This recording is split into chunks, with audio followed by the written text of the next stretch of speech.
Marshall. Caring, connecting, elevating. www.marshallmedical.org.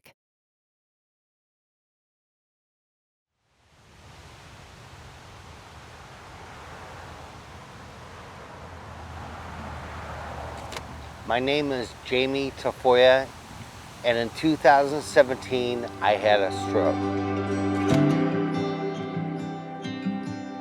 Having a stroke or having any traumatic life event is a disruptor in your life. You're kind of like a deer in the headlights. They say over a third of people who experience a stroke did not get adequate rehabilitation. There's not a lot of areas that American Indian people score the highest in, but when it comes to health disparities, we're almost #1 per capita, in every category. The modern lifestyle, the modern diet, the stress of daily living got us where we are today with the risk factors of stroke, diabetes, hypertension, cardiovascular disease. Stress can be a major trigger for any type of stroke or cardiac event. So I had just started a new job, and I had just broken up with my girlfriend like 2 days before. And so all these things were like crashing down around me, and I was just like a time bomb waiting to go off.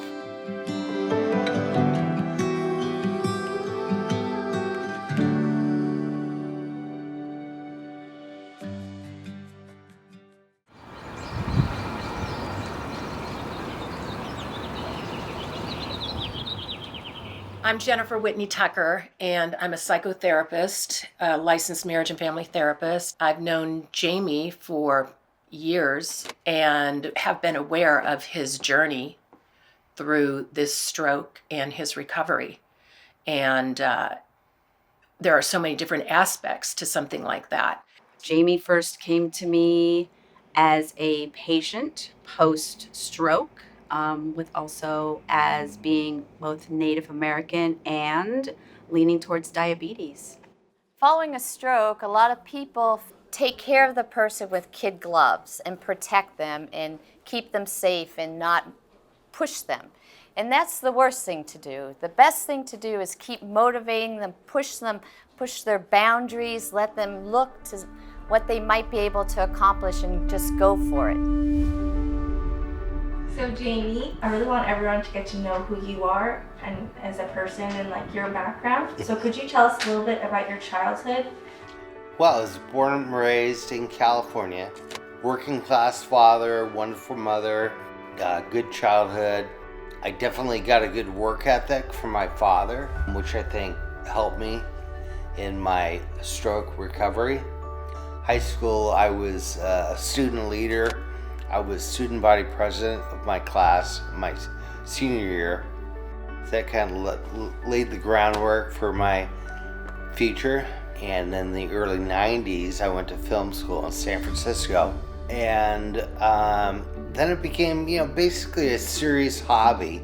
Up until the 2000s, I met a gentleman named Todd Stanley, who's a producer of Deadliest Catch.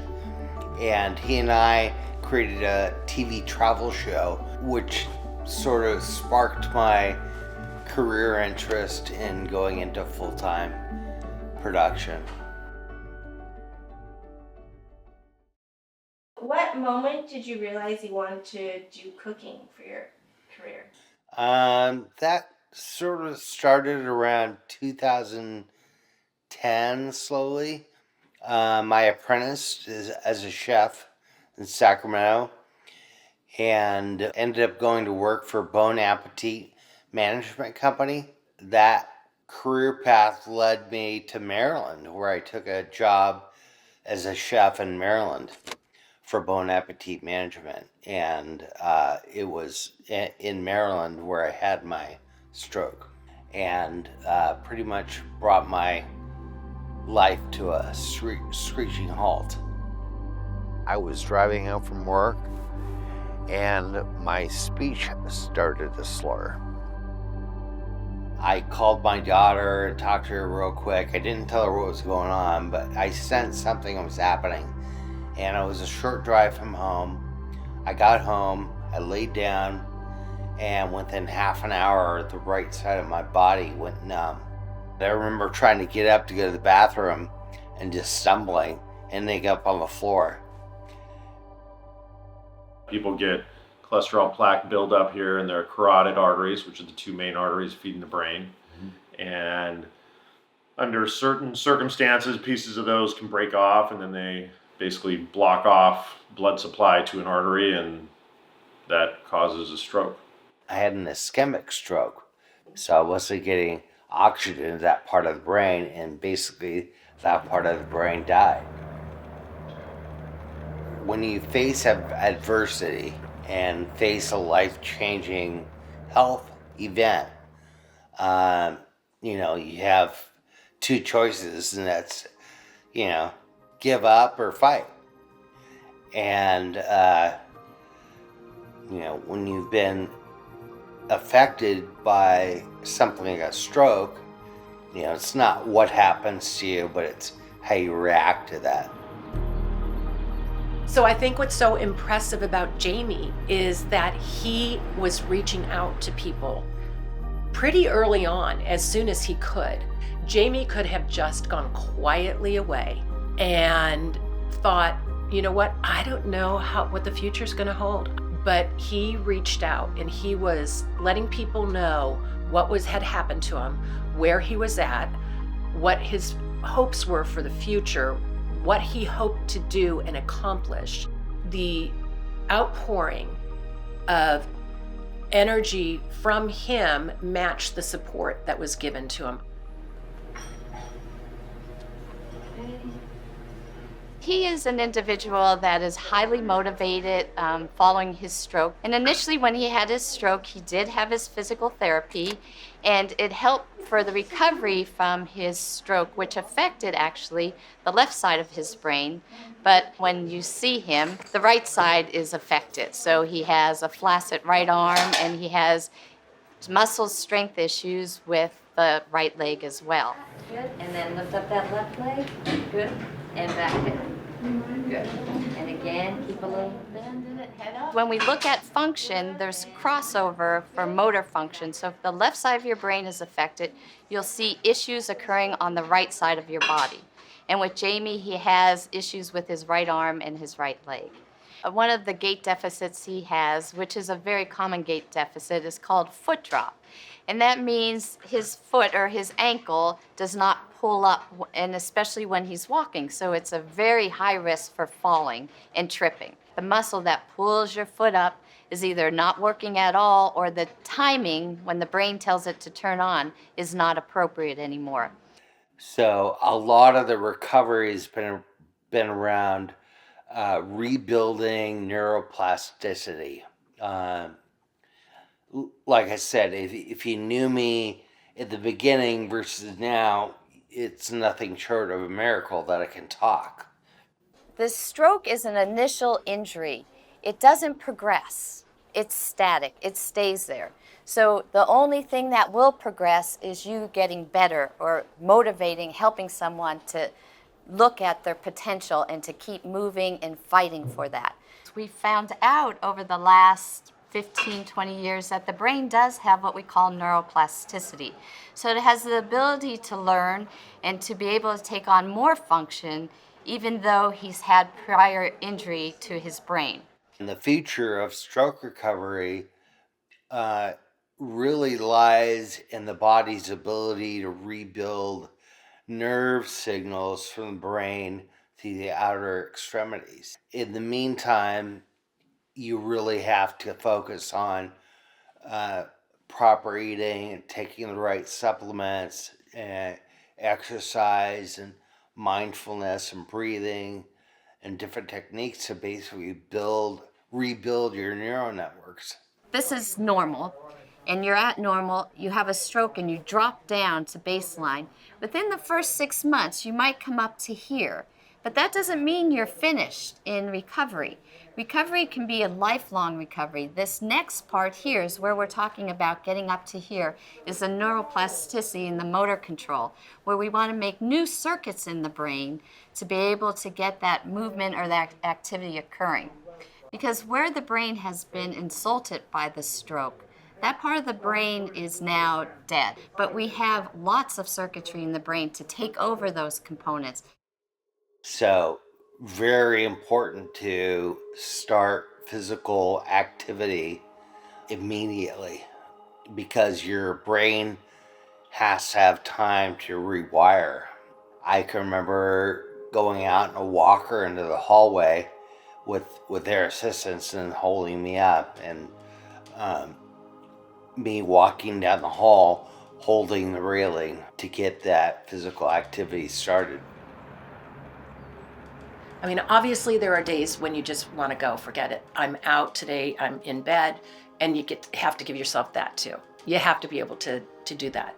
But the other days where if you can just will yourself up and out to do the activities that are prescribed for you or that you need to do, whatever. Maybe it's just to come down and get breakfast or something. It can be anything. It doesn't have to be elaborate. Just to try to gain your daily routine, pieces of it back.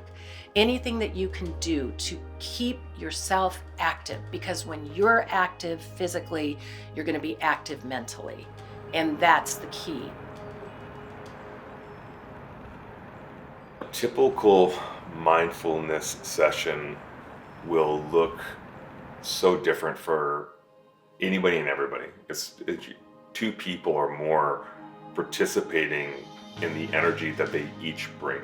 I'm listening to them and just holding space for them to express what they're going through, and not so much giving them answers, but prompting them to find the answers within themselves. The activities can be breath work, holotropic. It could be guided meditations. It could be questions. There is no one set answer. It's always fluid to the energy between me and another person. And when I'm mentoring or coaching somebody, my job is to meet them where they're at.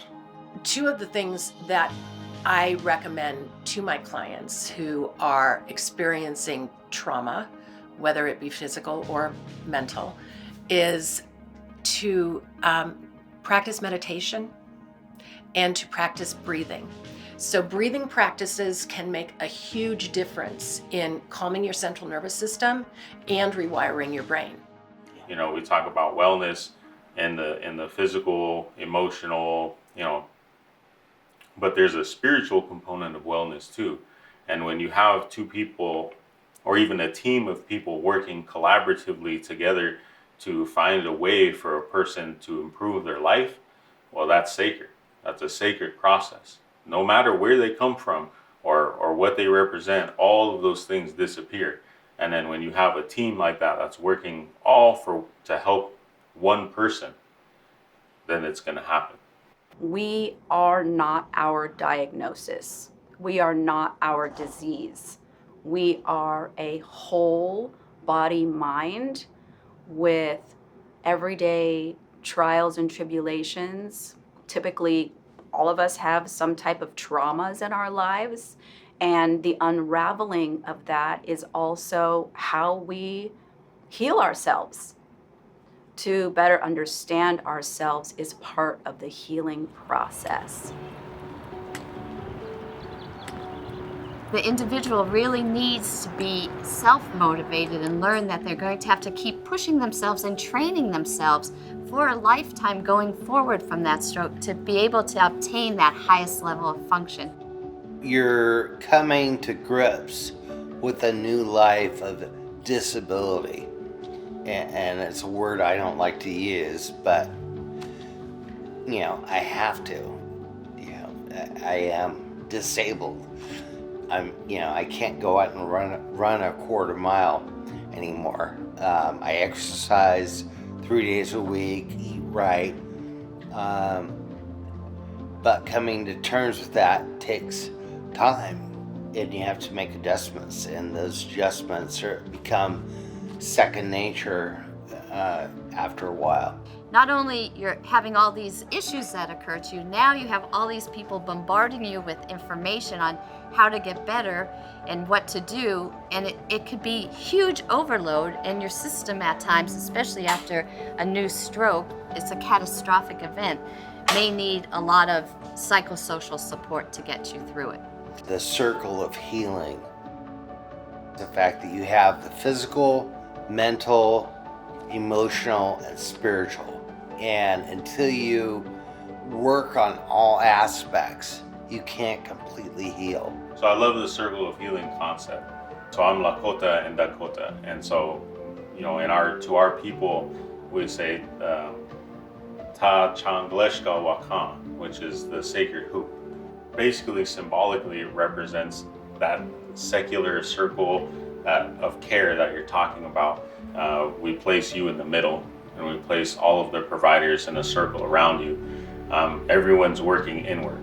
It's all collaborative. It's all interconnected, and it's focused towards you.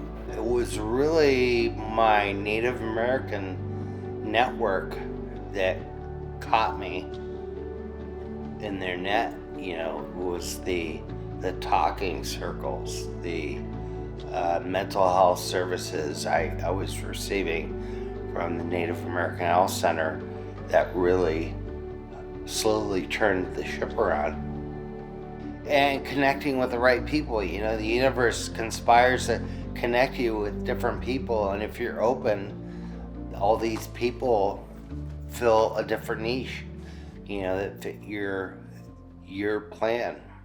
I did go to several healthcare providers, and it was, once again, a lot of this has to do with insurance issues. So there were only so many places I could go. I remember insurance-wise, I couldn't get in. So that's why I ended up at the Sacramento Native American Health Center, because they would accept my insurance. And so I knew, I was aware of them, and then I became established there. And within the first year, Sage LaPena started her program, and I was referred to her. I am the principal herbalist here at Sacramento Native American Health Center with the Healing Ways program. I consider herbal medicine to be traditional medicine. Western medicine is a baby. Western medicine has only been around for a very short period of time in the greater scheme of things, and plants have always been medicinal and our greatest teachers when it comes to health and wellness.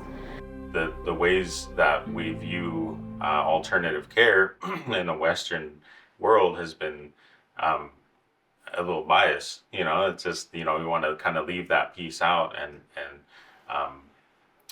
kind of turn a blind eye to those options. And I think now we're starting to see a change in healthcare delivery where, especially for communities of color, where we say, like, we're up against some pretty, specific types of barriers in our communities. And it's not, there's no confusion about how those barriers were established and introduced and integrated into communities of color. Is very strategic. And so we can also be very strategic about undoing and really decolonizing healthcare services, and even how our communities perceive healthcare and what it should be.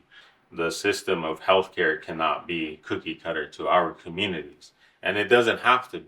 Because typically, if we're going to practice traditional care in these systems and in these buildings and facilities, it's going to be always something that can be easily accommodated.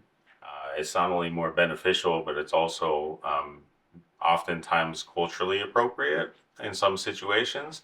So what I offer is another way of looking at and thinking about what it is they've been diagnosed with. We can utilize herbs to help some of the other medications to work better. Most importantly, we're not teaching how to heal sickness. We're teaching how to live a better life. And so those two components, they kind of run counter to each other. You know, it's like where you're sick and you do X, Y, and Z to feel better. Well, these other teachings, they will not only teach you how to feel better, but they'll teach you how to live better too. And that's the biggest component and responsibility from a traditional perspective that we have in this life, is that we understand that our body, our robe is a borrowed one. It's gonna, we pick it up when we come in and we put it down when we leave, and just, our spirit continues. Finding ways to get the word out to our own communities about the importance of integrated alternative care is equally, if not greater or more important than informing the system itself. Because hospitals and systems of care are typically driven by the patient, demand or patient feedback. So, if we educate our own relatives about what the options are, what they look like, where they live, how to integrate them into their care, I'm sure they would be more than happy to explore those options. Integrative medicine is an important part in recovery because it enhances the medical services that you're already getting. If you go to UC Davis or Sutter Health and Google integrative medicine, you'll find that they have integrative medicine programs that include things like nutrition, herbs and supplements, body work, mindfulness, massage, acupuncture, things like that. So those are more holistic services that you can deploy to improve your recovery journey. In the Healing Ways program, I feel is setting precedents for other clinics, certainly IHS clinics across the nation. I do utilize SOAP notes. I write them a little bit differently. We do practice all of your HIPAA laws, so I can see my who I'm working with, blood work, of course, and other diagnoses, medications. And again, part of that is really a safety issue. I want to make sure that I am not causing harm by suggesting certain herbs be utilized by that patient. So the challenge for me has been getting to a certain level of recovery services, and that's been a 5-year process of building a team around me that's efficient and effective and that works for me. I've had to fight tooth and nail for every service I get, and now I can confidently say I've got a really good team around me that includes my cardiologist, my physical therapist, my primary care doctor, my Healing Ways practitioner, my mental health providers. All those provide a complete circle of integrative health services that really effectively address my issues post-stroke. Not only are we in need of connection, we are also in need of purpose. So every time you come back to a depressed state or an anxious state, it helps to be able to define what your purpose is, because that can make the difference. That can give you the little boost that you need to get up and go do the next thing. That's something that people post-stroke have to come to grips with, is that you need extra help, but what meaning does your life have after that? And that's having a purpose and connecting with friends. I have lots of friends, that helps a lot, and I have goals and ambitions, that keeps me going. What is a message of hope for people who go through something like this? I would say expect change. If you put the effort into connecting with others, doing the work that you need to do physically, realigning with your values and your purpose, that there will be improvement. Your brain is on your side. My message to stroke survivors is to keep going, don't stop. Look at what your goals are, your ambitions, and you just aim for them and keep moving towards them, because someday you'll turn around and you'll say, hey, I did it, I accomplished it. It's a major, major deal. Like I said, 6.5 million survivors in the US alone, 800,000 people every year having strokes. We really have to fight for the rights of stroke survivors and make sure they're getting adequate recovery services.